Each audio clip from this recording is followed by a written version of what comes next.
En esta tarde vamos a compartir con ustedes, a través de un diálogo, el horizonte pedagógico sociocrítico, toda vez que se constituye en el sello identitario de esta institución. Mi nombre es Luis Eduardo Urrego Cruz. Me desempeño actualmente como coordinador de Mercadeo de Posgrados y coordinador de la especialización de Gerencia e Innovación. Soy Marta Silva Bertus, psicóloga, magíster en Desarrollo Familiar, terapeuta y orientadora familiar con enfoque sistémico, un doctorado en Educación, Ciencia de la Educación, y coordino la maestría en Psicología y lidero el grupo de investigación, diagnóstico integral e intervenciones en contextos para la educación y psicología de la salud. Saray Polo Polo, soy docente de la especialización en rehabilitación cardiopulmonar vascular.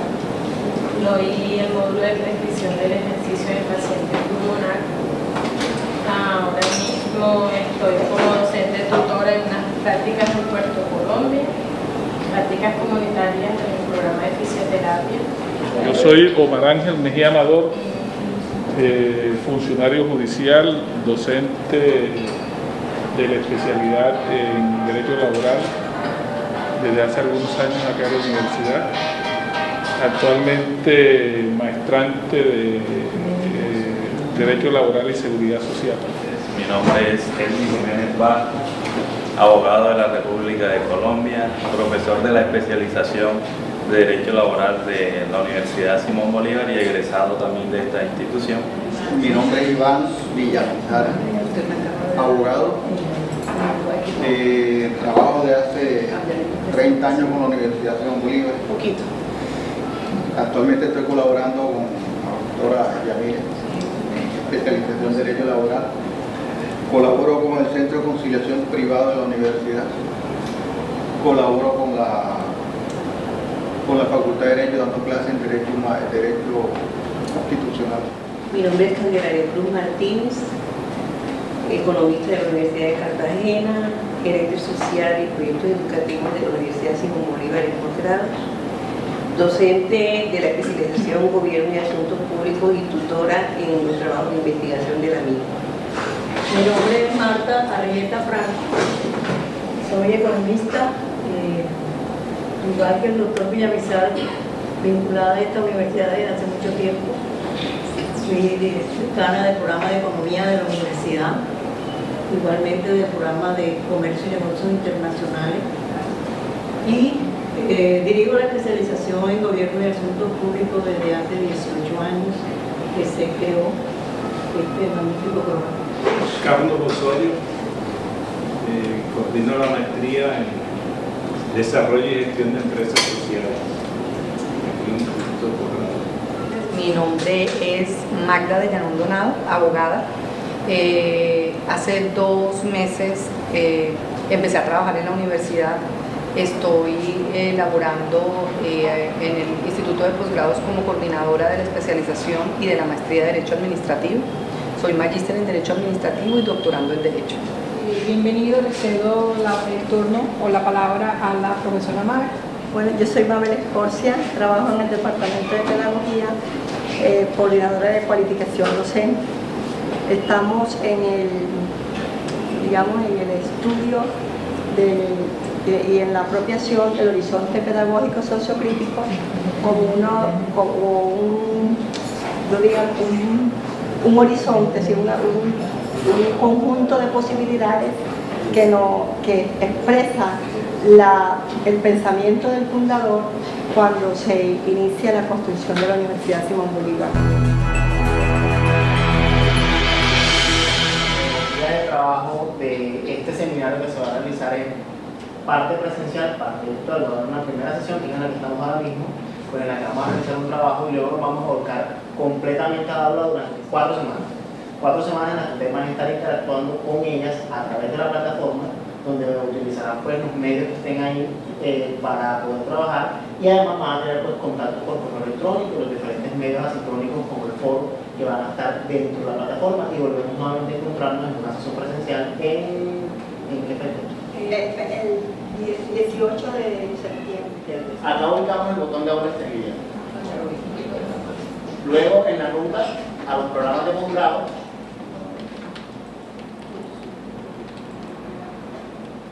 y luego acá vamos a encontrar una ruta de aula extendida. Lo que les va a pedir inicialmente es que ingresen su usuario y su contraseña, que es el mismo el usuario es el mismo del correo electrónico. Sin embargo, la contraseña va a ser en este caso diferente al correo. Si tienen ingreso por primera vez va a ser su cédula. Si ya tienen acceso a CIA, va a ser la contraseña que manejan con el sistema CIA. Y los que no podemos entrar. Aquellos que no conocen su usuario pueden dirigirse acá, en este botón que vemos aquí en la parte derecha donde dice conoce tu usuario, con el cual podemos hacer la búsqueda con la cédula. Por ejemplo, en mi caso es del Valle 1. Repito, en la página del aula extendida, para buscar el usuario, en la parte derecha encontramos el botón conocer tu usuario, que es el que les va a permitir, en caso de que no lo conozcan, ubicarlo. Ya cuando ingresamos al aula,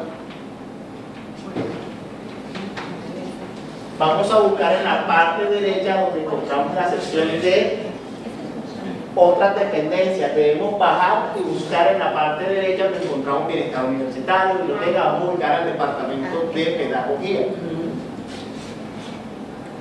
Cliqueamos ahí. Van a dar clic para acudir en las diferentes secciones que el departamento tiene, donde encontramos los espacios de bitácora docente, de reflexión, los eventos, y para poder ubicar el espacio de este taller virtual vamos a buscar aquí en talleres abriendo horizontes en el botón azul. Vamos a dar clic una vez que nos ubiquemos acá. El primer paso que le vamos a dar clic al título del taller para hacer el primer registro. Una vez que les sea aceptado el primer registro, van a ingresar a la sección donde encontramos las diferentes pestañas. Y aquí vamos a encontrar lo que es la bienvenida y las diferentes secciones. Recuerden que por ser una modalidad virtual, este espacio se va a ir actualizando permanentemente, por lo que deben estar siempre revisando las diferentes actividades y talleres que se vayan proponiendo. Entonces, por lo menos en este momento, están los ejes temáticos 1 y 2 visibles de los 5 que ustedes van a trabajar para estas 2 primeras semanas. Entonces, a medida que va pasando el tiempo, se van a ir apareciendo acá pues, el resto de temáticas en las cuales ustedes van a ir revisando los materiales. Dada en el ejercicio de libertad Simón Bolívar antología y sostenible. En este sentido, las cualificaciones que ofrecen. Ya después de haber leído o haber escuchado esta bienvenida, nos dirigimos a esta pestaña que dice eje temático. Muy bien. Esto que voy a explicar aquí, ¿verdad? Lo vamos a encontrar, hay una estructura que es igual para todas estas pestañas. En primera instancia vemos una imagen donde siempre se va a hacer alusión a la relación o a la temática que se va a abordar. En este caso, como son las ideas de Simón Bolívar y del maestro José Consuelo Gil, son las imágenes que tenemos en esta pestaña. Posteriormente van a encontrar un banner que se titula material de estudio.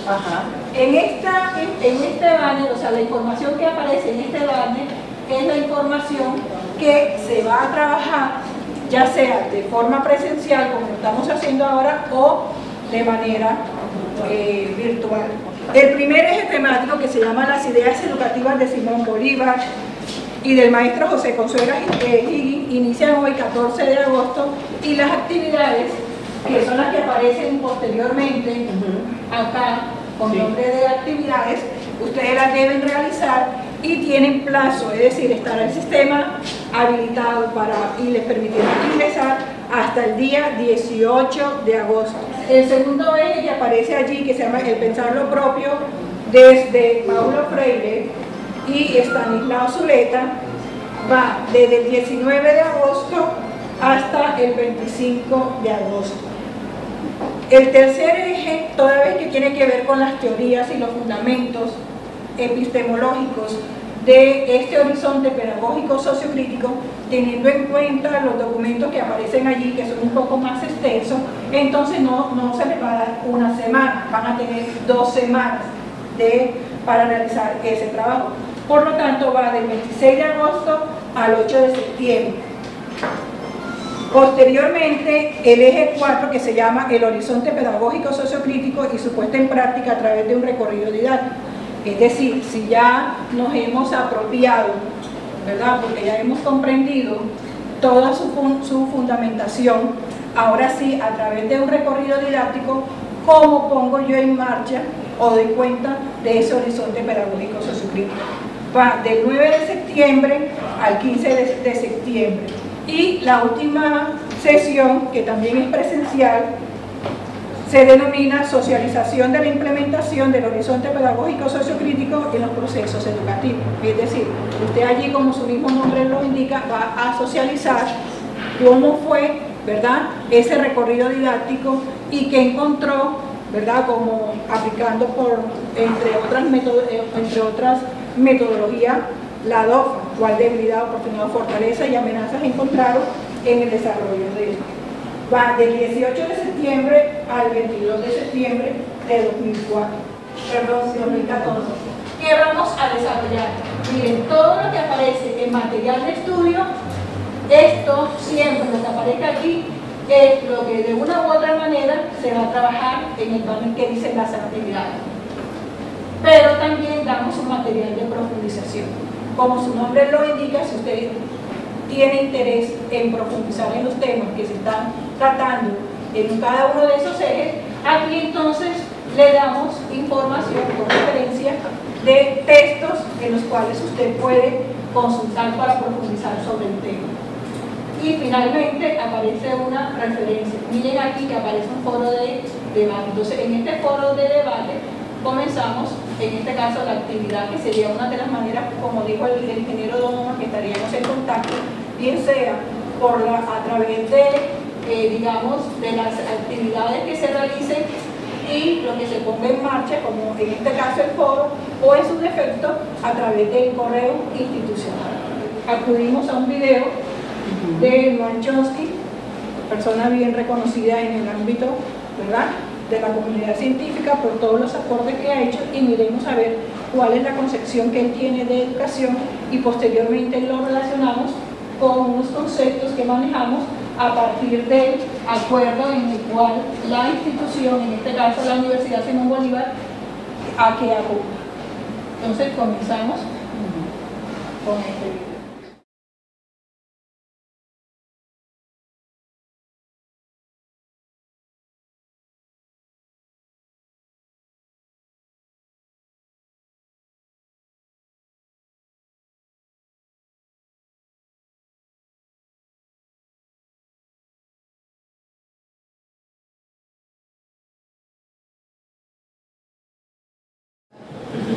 We can ask ourselves what the purpose of an educational system is. And of course there are sharp differences on this matter. There's the traditional an interpretation that comes from the Enlightenment, which holds that the highest goal in life is to inquire and create, to search the riches of the past, try to internalize the parts of them that are significant to you, carry that quest for understanding further in your own way. Purpose of education, and from that point of view, is just to help people determine how to learn on their own. It's you, the learner, who is going to achieve in the course of education, and it's really up to you what you'll master, where you'll go, how you'll use it, how you'll go on to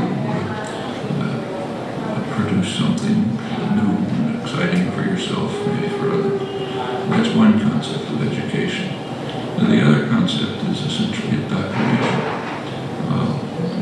People have the idea that from childhood, young people have to be placed into a framework in which they'll follow orders, accept existing frameworks, not challenge, and so on. And this is often quite explicit for us. Much of the educated spectrum that young people are just getting to free and independent. Efectivamente, no es la primera vez que uno se acerca y dialoga con con Chomsky, y yo creo que él es un crítico del adoctrinamiento, que los sistemas educativos en muchas partes del mundo aún se constituyen, y coincide, como dice por ahí, con Foucault, en que son instituciones junto con la clínica, con los hospitales, las cárceles. Algunos sistemas educativos se convierten en prisiones para la creatividad, para la imaginación, para el desarrollo y el descubrimiento creativo que las personas pueden hacer y cubrir realmente lo que les conviene a esos sistemas. Yo creo que hay una complementariedad o un diálogo de esos planteamientos de Chomsky con lo que uno ha leído acerca de lo que plantea tener un horizonte, tener una mirada pedagógica en ese norte, en esa ruta, ¿no? Y a mí me llamaron la atención tres cosas, ¿no? La primera, en tiempos donde estamos tan desesperados con la virtualización, que ciertamente es una poderosa herramienta y aquí estamos en ello, pero el llamado que le hace a la neutralidad de la tecnología y el uso adecuado e inadecuado de ello. Creo que aquí estamos pudiendo hacer un uso muy adecuado, muy pertinente para la cualificación de los estudios de posgrado, pero también tiene muchas veces su contraparte. Lo segundo que me llamó la atención es lo que le interesa a los sistemas económicos, sistemas políticos, en cuanto a tener al sistema educativo como una posibilidad de adoctrinamiento para que seamos la botellita de Coca-Cola en serie y sistémicamente hablando, complejamente hablando, reaccionariamente hablando en el buen sentido del término. Hay que quebrar esos puntos, hay que romper con eso, o de nuevo el mundo va a seguir abriéndose cada vez más, la brecha va a tragarnos a todos, ¿sí? Y de ahí que a veces algunos compañeros, cuando yo menciono mucho los sistémicos, los complejos, se ríen, porque estoy en mi salsa. No es que esté en mi salsa, es que el sentido común, es que la realidad cotidiana, es que el mundo nos está mostrando que si nosotros no trabajamos en ese diario, en ese camino que está Chomsky, que coincide con el maestro Consuegra, que coincide con Foucault, que coincide con mucho de lo que nosotros sentimos, pensamos y vemos en la cotidianidad del trabajo, por lo menos a nivel de posgrado y cuando estuvimos en pregrado, o si estamos en las dos facetas. Yo creo que eso es lo que a mí me encanta de Chomsky, sobre todo la contundencia, la claridad, la firmeza con que plantea y controvierte, pero con esa ternura y esa serenidad con que lo dice. A mí me llama la atención en este video, Chomsky allí expone dos currículums. Un currículum, se puede decir un currículum centrado en los contenidos, que conlleva a una evaluación en donde los estudiantes deben responder a los contenidos.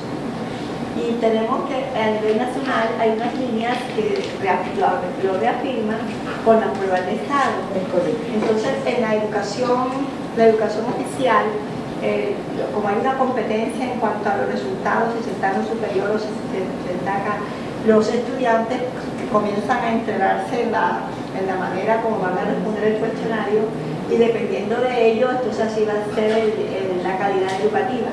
Y así como lo dice él, todos tenemos la experiencia que sacamos una alta nota, pero es posible, como estábamos más centrados en el contenido, esto se nos olvide. Entonces la educación está centrándose más aquí y no estamos las oportunidades para la creación, para explorar, son menos.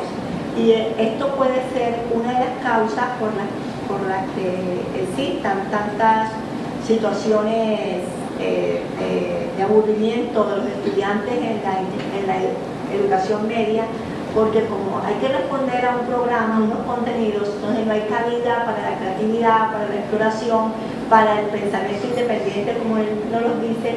Entonces se va por esa línea. Y cuando se llega al posgrado y nos dicen hay que hacer tal investigación, entonces nos cuesta, ¿y sobre qué lo voy a hacer? Porque mi mente no está acostumbrada al cuestionamiento. Entonces me llamó mucho eso la atención. Nosotros cuando estamos escuchando esto debemos pensar, educamos para qué y para quién, para un sistema. Y por eso el ministerio, el IFE, etcétera, implanta determinados currículos. porque tenemos que cumplir con los objetivos del sistema. Esa es la razón por la cual ustedes. ¿Cómo nosotros podemos poner en práctica esto si lo encontramos con lo otro, con las políticas de deprimidos? Y aquí más porque a nivel internacional igualmente nos están midiendo. Sí, pero acuérdense de pronto lo que dice Johnson, y es que él no niega que la evaluación sea necesario para ciertos aspectos, pero el llamado que hace es que no podemos creer que todo, ¿verdad?, se reduzca a eso. Recordemos que, si bien es cierto, el Ministerio da unos lineamientos a los cuales hay que dar cuenta, también existe lo que se llama el PEI, el Proyecto Educativo Institucional. Digamos que, si ustedes hicieron por la lectura de los documentos que se les dejó, en la entrevista que le hace al doctor Consuera, responde precisamente a esa pregunta que ustedes están haciendo y que posteriormente lo vamos a hacer acá a través de un trabajo que se va a hacer en grupo. Bueno, para continuar, miren que aquí aparece luego el acuerdo 026 del 2012, que es el acuerdo que rige a la institución, por el cual se aprueba la plataforma estratégica institucional para el periodo 2013-2007 en la universidad. Somos una institución de educación superior sin ánimo de lucro, dedicada a la formación integral en los campos de las ciencias, las humanidades y la tecnología, al desarrollo de la investigación científica, la internacionalización y la promoción del desarrollo humano, cultural e ideológico, fundamentada en el ideario del libertador Simón Bolívar de un ser ético, culto, autónomo y líder, constructor de una sociedad democrática, justa, solidaria y sostenible. Para el cumplimiento de nuestra función social, contamos con talento humano idóneo, aplicamos el uso de las tecnologías de la información y la comunicación y, articulados con el Estado, el sector productivo y la comunidad en general, propiciamos la equidad, la producción, actualización, la universalización de los saberes y los procesos de autoevaluación permanente para el mejoramiento continuo de la calidad de nuestro quehacer. La Universidad Simón Bolívar valora y cultiva la identidad, la cultura y el respeto del ancestro. Dignidad humana. Creemos en el ser humano como sujeto de la historia, en su capacidad de crear, trascender y en su condición de ser inteligente, que lo convierte en perfectible, preparado para desarrollar su máximo potencial, y en el respeto que cada persona merece por su condición misma de ser humano. Autonomía. Creemos que es la esencia de la universidad, en tanto que hace posible la libertad de pensamiento, de expresión y de creación del individuo, basadas en la disciplina, la organización interna y el autocontrol que, en conjunto, propician la autorregulación. Sinergia. Creemos en la integración de la suma de energías individuales que se potencian progresivamente, reflejándose sobre la totalidad de la universidad y su contexto, generando dinámicas y creaciones colectivas. Equidad. Creemos en la igualdad de oportunidades para el acceso y la participación en la educación superior y la intervención de todos los miembros de la comunidad educativa en nuestros procesos, reconociendo las diferencias de los actores.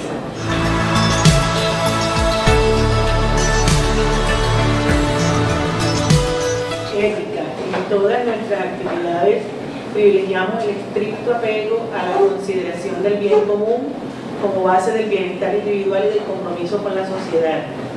Integralidad. Promovemos las distintas manifestaciones del saber, del hacer y del ser para propiciar una relación del ser humano consigo mismo, con la sociedad, con la naturaleza y con la cultura que permita la articulación de sus dimensiones biológicas, psicológicas y sociales.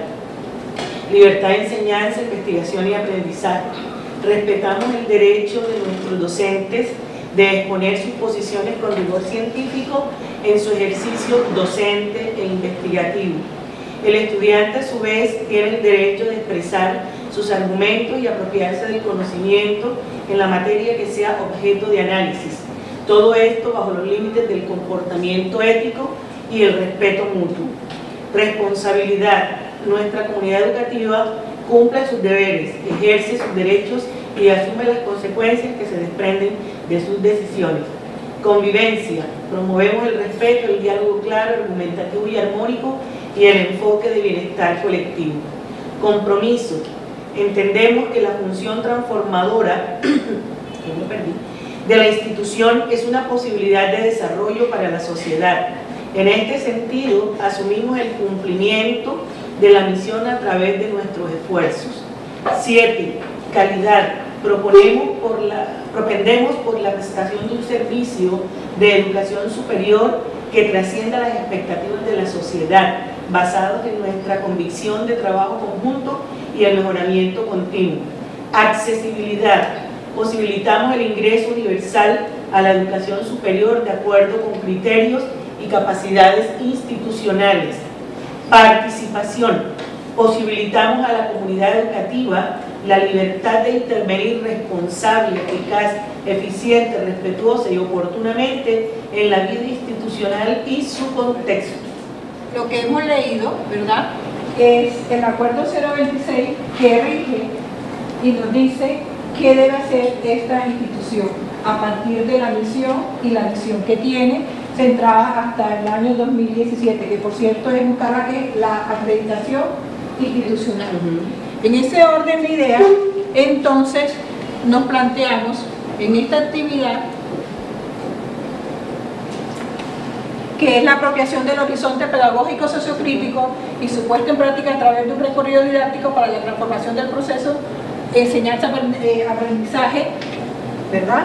Vamos a dar cuenta del concepto de qué es el horizonte, cómo concibe el maestro José Consuelo Higgins la universidad.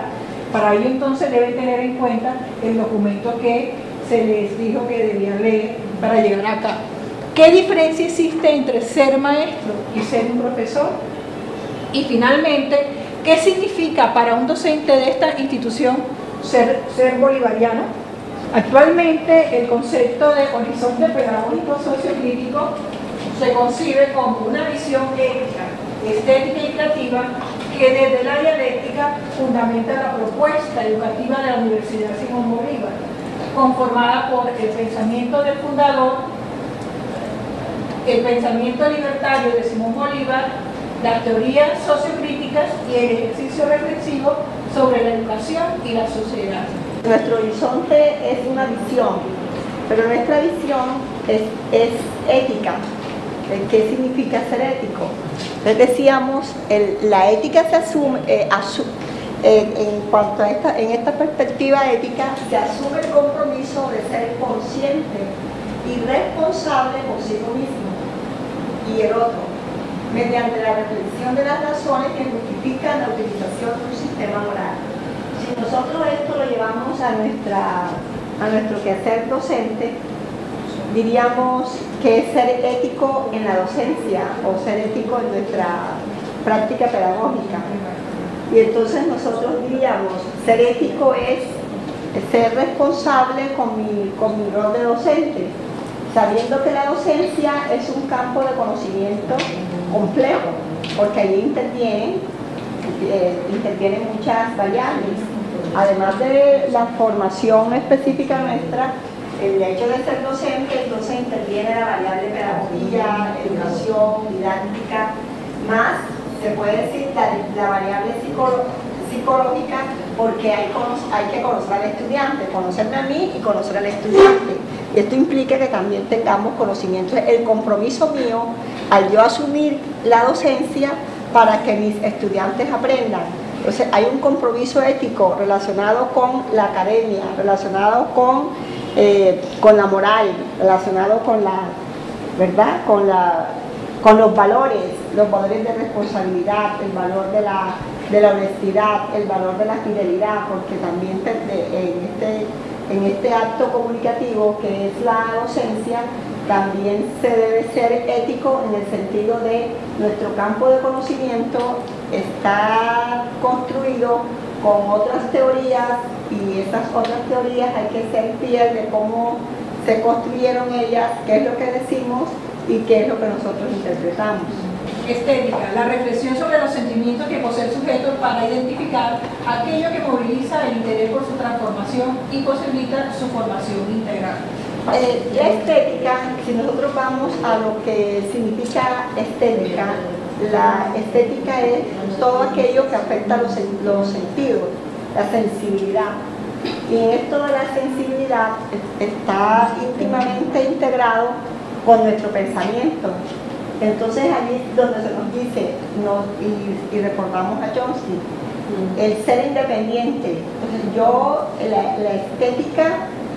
la estética es, yo enseño, yo comunico lo que a mí me gusta, lo que a mí me apasiona, lo que yo, digámoslo así en estos términos, lo que yo amo, ¿verdad?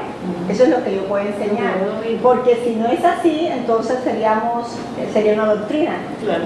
Seríamos dogmáticos, estaríamos entonces en la escuela tradicional. Pero si nos vamos por la creatividad, si nos vamos por la exploración y nos vamos en la línea de lo que nos gusta, entonces allí la estética se integra lo racional con lo sensible. Y lo sensible busca siempre el bienestar, el mío y el bienestar del otro, porque allí comenzamos nosotros a expresar la belleza del conocimiento y a permitir que nuestros alumnos también, lo que se dice mucho en educación, se enamoren, les guste, se apasionen por eso que yo estoy dando como objeto de conocimiento.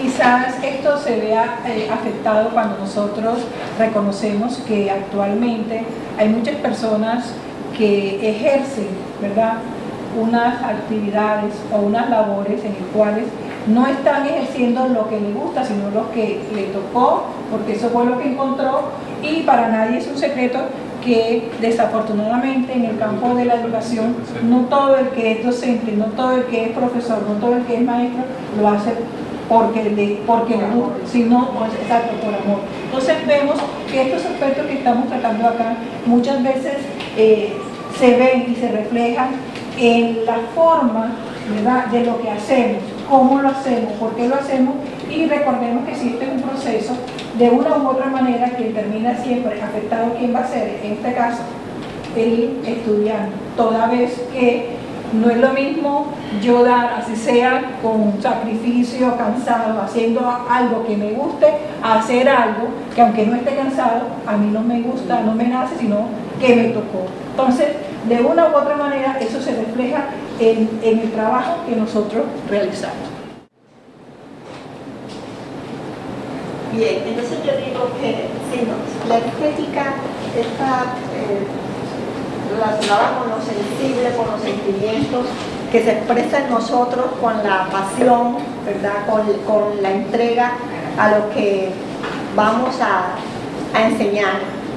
Si tenemos ese sentimiento, esto nos puede llevar a ser creativos, porque el ser insistente, el ser perseverante, el estar comprometido, ser responsable en lo que a mí me gusta, me ayuda a crear otras ideas que aporten a lo que estoy construyendo. No se va a decir aquí que voy a ser creativo aquí, ahora mismo, pero sí podemos ser creativos comenzando con una idea.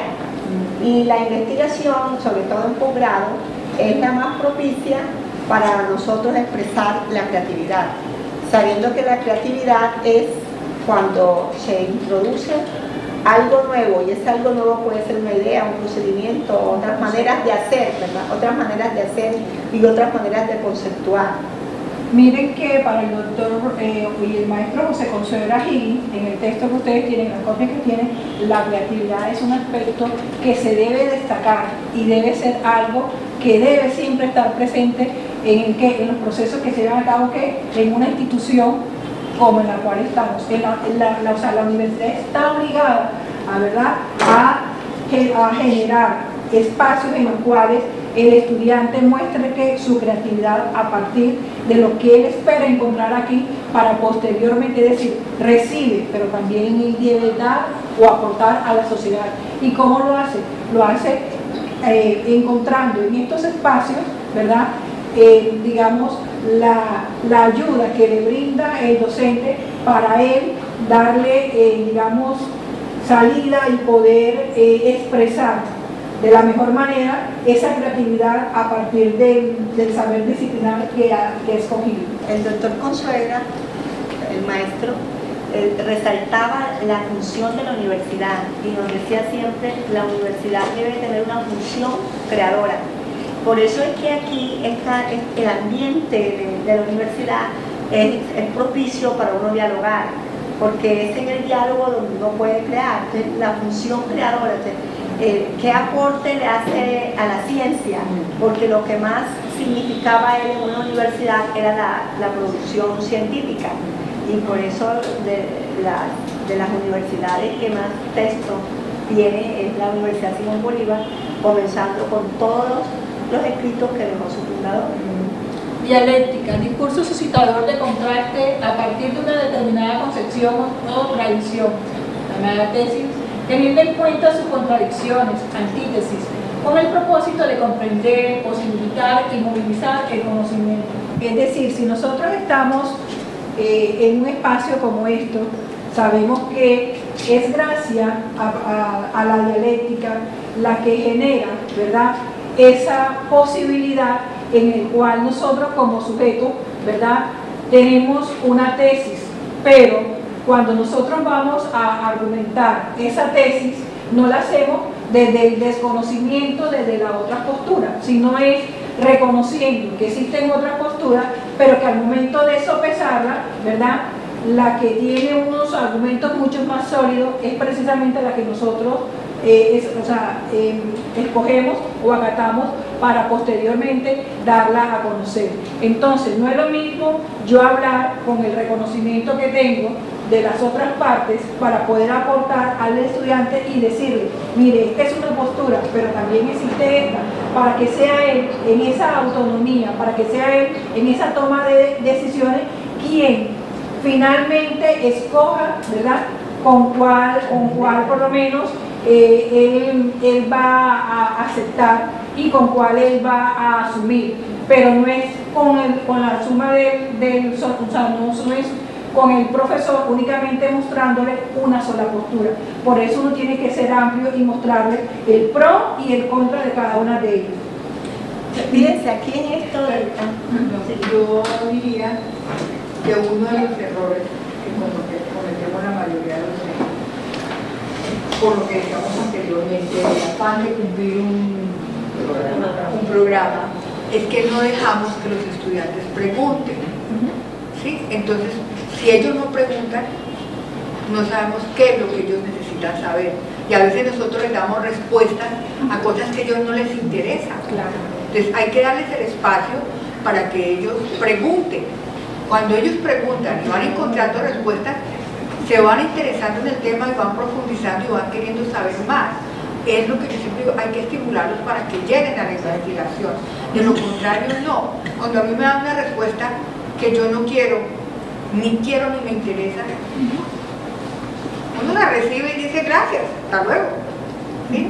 Pero si es algo que a mí me gusta, me crea aquella inquietud de seguir, como se dice, comiendo libro, buscando aquí qué es esto y qué dice el otro para contradecirle que no, es que yo sé porque esto es esto. Pero cuando no se crean esos espacios, no podemos. Perdóname que tocaste un punto que se me olvidó en la intervención de ahorita, tan hermoso con el ejemplo de la niña del examen, sí, y que le preguntó a la profesora que quería otra cosa y esta, por concentrarse en la linealidad, en la cuadratura, no generó el círculo, no generó la creatividad en la niña, y era por cumplir. Y eso, hay esa metáfora, que ni tan metáfora es, hay que ponerle mucho cuidado porque está ocurriendo, acá está mi amigo Osorio, en los microcurrículos. ¿Qué son los microcurrículos? Lo que sucede en el diálogo cotidiano en el aula. No nos hablemos mentiras, sabemos todo, y que quede bien grabadito que muchas veces en el afán de hacer los documentos, los registros calificados, los documentos maestros, se declaran una cantidad de cosas tan hermosas, pero cuando vas al terreno, al campo, al aula, va a haber un choque si tú no tienes una apertura, una flexibilidad, una disposición, un enamoramiento del otro, que no se entienda una genitalización del otro. Estamos hablando del ser humano con quien interlocutas, que es también un ser tan creativo como lo puede ser tú. Y ahí vienen las horizontalidades, ahí vienen las complementariedades. Y yo tengo aquí una, cuando digo yo, no lo digo en Marta Silva solamente, sino desde el escenario en que me muevo en la universidad, que con ese enfoque sistémico, que no sea solo declarativo ni solo sustantivo, sino verbo, es que dentro de las cuadraturas y dentro de las linealidades se pueden hacer círculos, se pueden hacer óvalos, se pueden hacer elipses, se pueden hacer espirales, y a eso es lo que nos tenemos que retar, porque a veces, queriéndolo o no, el sistema institucional nos quiere poner una camisa de fuerza, nos atrapa, nos angustia, nos pone cuello de botella, y uno tiene que, pues, con el respeto, con el afecto, con el cariño, con el trabajo, romper esos cuellos de botella de no estamos, como Michel Foucault y como Chomsky, adoctrinando borregos, y esa no es la finalidad de una educación, y no es lo que yo creo que el maestro José Consuegra con su praxis declaró en su momento. La importancia que cobra el diálogo. Y acuérdense que el proceso de enseñanza-aprendizaje es en doble vía. Claro. No quiere decir que el profesor lo sabe todo, porque en el eje 2 vamos a ver qué fue lo que precisamente, ¿verdad?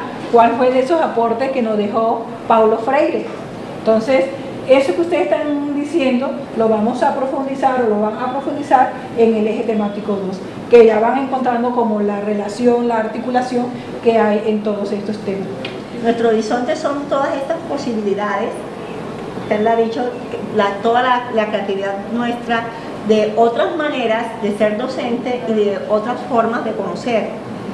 Y esto es pedagógico, pero lo pedagógico es sociocrítico. Entonces, ¿dónde se expresa allí la dialéctica? En lo sociocrítico, porque lo sociocrítico es pensar otra sociedad. Y mucho más ahora cuando tenemos tantos problemas, ¿verdad? Tantos. Y si se está pensando qué otras maneras de hacer de tal manera que construyamos un nuevo orden social. La Universidad Simón Bolívar no es una universidad más, es una casa de estudios superiores del pueblo para la investigación científica, la formación técnica y la promoción cultural e ideológica. La misión nuestra como cientistas sociales y educadores habrá de entenderse, por lo tanto, como toda conducta encaminada a servir a los valores de la justicia social, la libertad y la cultura del hombre. Sí, Noam Chomsky nos plantea allí dos orientaciones del concepto de educación, el uno surgido desde la ilustración o plasmado de la ilustración, que es eminentemente emancipatorio, es crítico, porque plantea la educación como un proceso dialéctico de superación, de crecimiento, y el horizonte pedagógico se construyó en ese sentido por Piñeres, Solano y muchos que participaron de esas discusiones. Fue en el sentido de la ilustración. Contrario a eso, Chomsky nos plantea lo que él combatió con Lakatos y otros, que fue el concepto de la educación como sistema de control social, de someter al individuo al sistema. El currículo nace de allí. El currículo es creado por expertos, no es creado por los educadores. Todo el sistema de calidad de la educación es creado desde afuera, por expertos, generalmente por administradores o ingenieros. Y todo el sistema de evaluación es creado por expertos. Entonces, no es que Consuegra se opusiera a eso, sino a la forma como llegó a la universidad y cómo se ha implantado. De eso somos víctimas nosotros. Nosotros pasamos el tiempo ahora llenando formatos, atendiendo estándares. Realmente no educamos.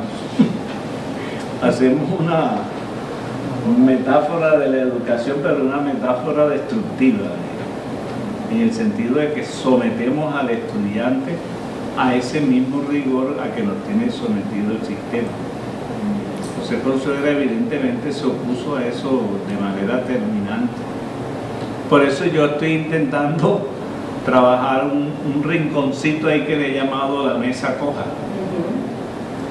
Porque él lo dijo hace 20 años, cuando se hablaba de que el Estado, la universidad y la empresa privada se debían unir para sacar al país adelante, y él decía, falta una pata, falta la sociedad. ¿Cómo pueden estar esos tres actores sentados a espaldas de la sociedad? Y hace 15 días yo asistí con los grupos de investigación de la universidad a una reunión donde estaba Cajacopi, las universidades y el Estado, por ciencia, decidiendo qué iban a hacer en los municipios del Atlántico, creando horarios, calendarios. Y yo le decía, oye, esa gente tiene sus propias agendas, sus propias costumbres. ¿Cómo van ustedes a ir un domingo? Ustedes no saben qué hacen ellos los domingos, cómo están organizando las cosas.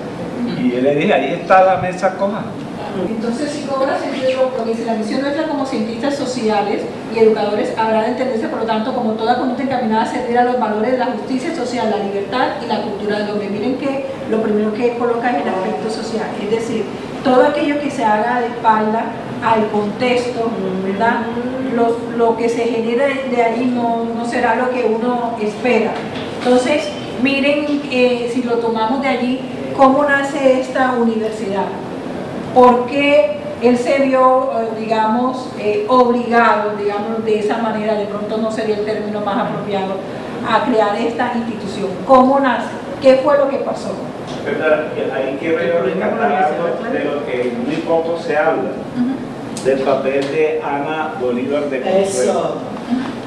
Porque realmente la universidad se debe a ella, porque ella fue la que le dijo, todo eso que estás diciendo, ¿por qué no lo hace?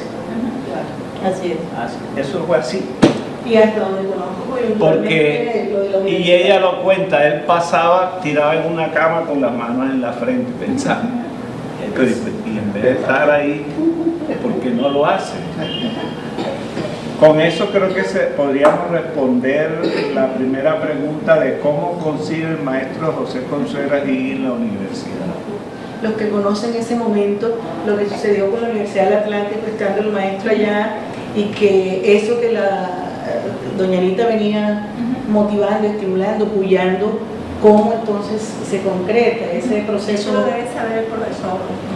¿Cómo fue? El de la Universidad del Atlántico, ¿qué era lo que ocurrió? Él era rector de la universidad. José Consuelo no entendía, o no entendió, porque él era un hombre académico, que al cambiar de gobernador cambiaba todo. Y en ese momento cambió y subió el Pato Abello, un ultraconservador, con un grupo de ultraconservadores, y José Consuelo era comunista, según ellos. Era revolucionario. Realmente no era comunista, él era un demócrata social. Pero esta gente lo saca de la universidad a patadas, lo saca de una manera bárbara y lo acusa de muchas cosas que no eran así, porque él lo que hacía era académico, él era un hombre académico, profundamente académico. Entonces lo sacan y muchos profesores y estudiantes se vienen con él. Y también hay una serie de confluencias. En ese momento el país está en el boom de su explosión demográfica. Hay una masa de jóvenes que quieren estudiar, hay una clase media creciente, y eso creó las condiciones para que en el país surgieran las universidades que hoy conocemos, la CULA, el Norte. Había otro sentir, y la Universidad del Atlántico se había, diríamos, procrastinado en el sentido de que ya nadie de la clase media quería estudiar ahí porque pasaba en huelga. Entonces todas esas fueron condiciones que crearon un ambiente propicio para el surgimiento de estas universidades, y así como surgían, se destruían, porque la Simón Bolívar es fruto de varias universidades que cerró el Estado. Entonces, por ejemplo, una que tenía el profesor que murió, el amigo Abel Ávila. Una que tenía Hernando Jiménez, sí, que aquí donde está Gases del Caribe hoy, la central. Varias esas universidades de garajes. Entonces el IFE cogió a las que creyó que tenían más posibilidades y les endosó esos estudiantes. Eso salvó a la Simón Bolívar porque el IFE asumió el pago de varios profesores por tiempo completo. Y la Simón Bolívar no tenía de qué vivir. Nosotros incluso traíamos los libros de nuestra biblioteca y los poníamos aquí. ¿Sí o no? Por ahí todavía andan libros que dice Carlos Osorio, o Jorge Bolívar, o Marta Rieta, cosas así.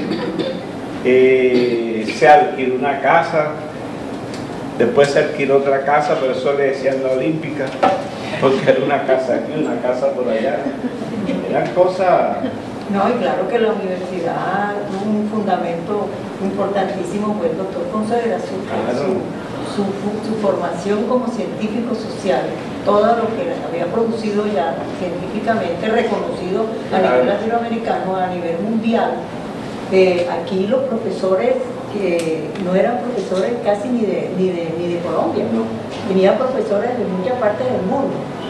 Y hace más de 20 años el doctor Consuegra hizo un evento en La Perla, en el año 79. Adivinen sobre qué problemática. La problemática del agua. Hace, en el año 90, en el año 78, más de 30 años. Más de 30 años. 36 años. Más de 30 años. Marta acaba de decir algo. Una visión, un conocimiento de lo que realmente estaba pasando en este país y en el mundo. Y eso hay que rescatarlo. La Simón Bolívar nace sobre lo que es Consuelo. O sea, él no es cero cuando funda la universidad. Ya él es un hombre internacional de mucho recorrido y por eso puede traer aquí profesores de Rusia, de Suecia, España, Europa, Francia, aquí, México, Brasil. Venían aquí a la Simón Bolívar ahí en un patio, debajo de un palito de almendra. Ahí David Sánchez Juliao, Julio Silva Colmenares, los brasileños. Y que en contra de todo ha sido reconocido por este país. Y ha sido reconocido por el ministerio, condecorado por los ministros de educación. Usted dice el gobernador ultraconservador. Y se asombra, pues yo me asombré en pleno siglo XX, porque una de las razones por las que a él lo destituyen de la universidad es porque según el gobernador, él está ilustrando al pueblo. Claro. O sea, que haciendo la diferencia, estos no tienen derecho, los que tienen derecho son... Y eso viene de una ideología de la antigüedad. Por eso es que es ultraconservador. Y él entonces lo veían diferente porque quería la academia acceso a todos, pues todos podían acceder a lo académico. Hoy es más difícil para un muchacho de nuestros barrios entrar a la Universidad del Atlántico que entrar a la Simón Bolívar. Sí, claro. Tiene menos posibilidad de entrar a la Universidad Nacional, por eso cuando el rector que tenía apellido alemán de la Nacional se ufanaba de que Wasserman decía que sacaban los mejores puntajes, no es que si no hay que votarlo usted, sí, claro. Usted tiene los mejores estudiantes del país. Usted tiene para entrar a la universidad debe sacar una prueba. No puede ser del colegio de la Chinita. Claro, sí. Tiene que ser un colegio de acá que tiene computadores y alta tecnología. Eso ya lo denunciaba Consuegra en su época. Entonces la Simón Bolívar hay que entenderla en esa fenomenología. El proceso educativo, ¿verdad?, lo ve como algo que es de carácter integral. Y habla sobre la grandeza de los pueblos. ¿A qué se refiere cuando habla de grandeza de los pueblos y a la convivencia social? ¿Cómo se relaciona, ¿verdad?, lo que piensa Simón Bolívar con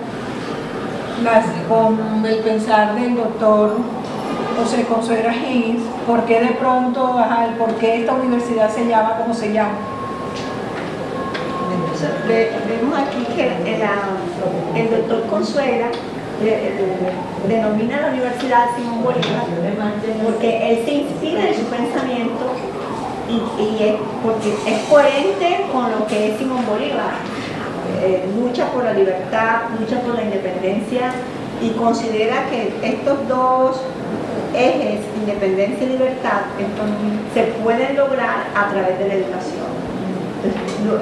Como Soyla dice, el despertar social, una mejor sociedad la logra a través de la educación, y Bolívar nos dice la independencia y la libertad también la logra a través de la educación.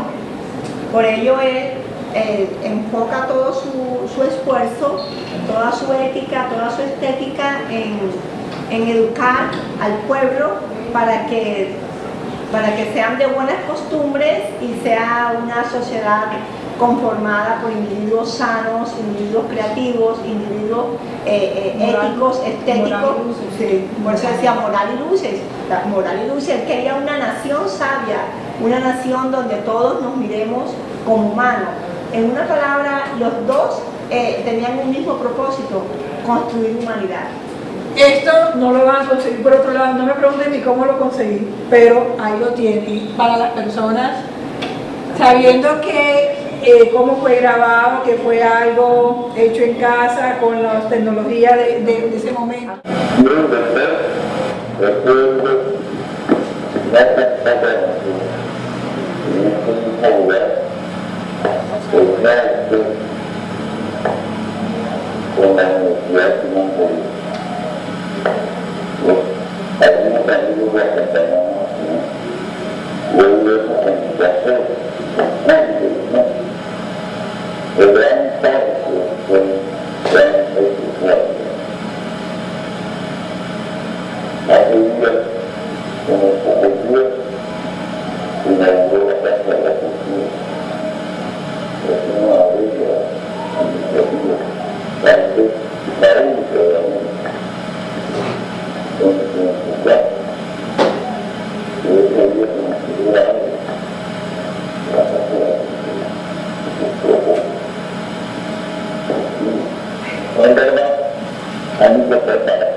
docencia, el funcionamiento de la universidad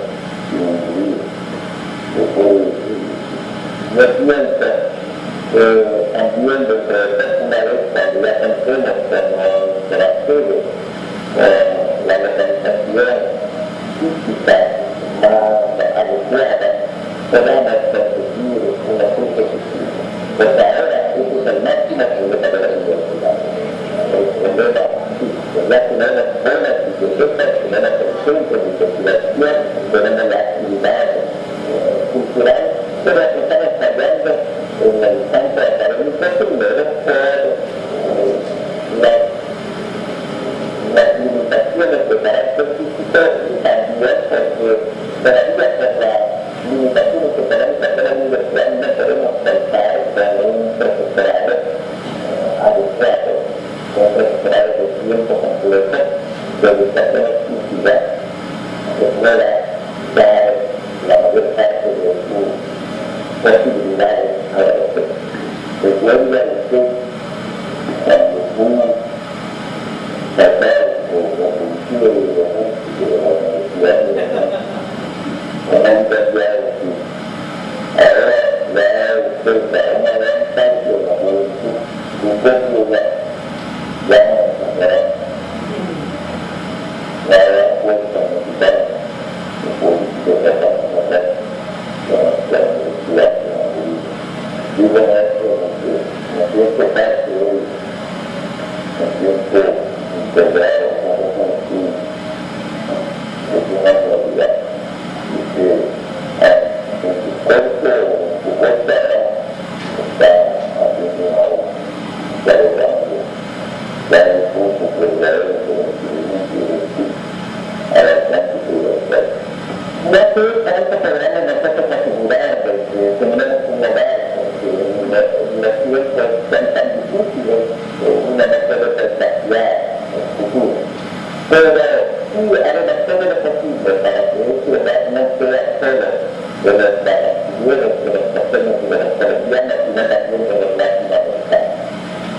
Ya estamos empeñados en organizar el centro de estudios de posgrado con la participación de los profesores de universidades eminentes de América Latina, entre ellos las de México, Venezuela, Guatemala, Perú, etc. Ellos han ofrecido venir a participar de nuestros programas de enseñanza a nivel de posgrado.